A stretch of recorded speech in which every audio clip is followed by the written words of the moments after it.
সুপ্রভাত বন্ধুরা, তোমরা সবাই কেমন আছো? আশা করি সবাই ভালো আছো। তো দেখো, সকাল সকাল চলে এসেছি একটা মোগলাইয়ের ভিডিও নিয়ে। আমরা গিয়েছিলাম, অনেক দিন আগে গিয়েছিলাম একটা স্ট্রিট ফুডের দোকানে।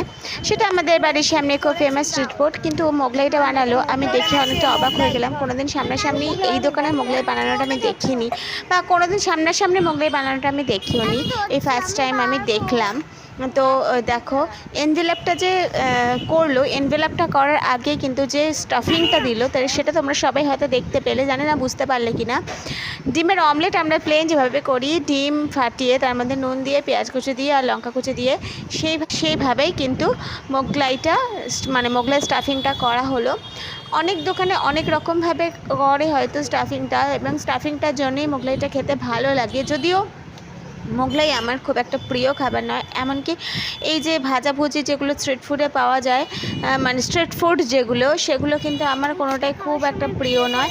হ্যাঁ, ভেজ রোলটা আমি খাই, আমার যে খুব পছন্দ তাই নয়, মাঝে মাঝে খেতে ইচ্ছা করে খাই, কিন্তু খুব প্রিয় না।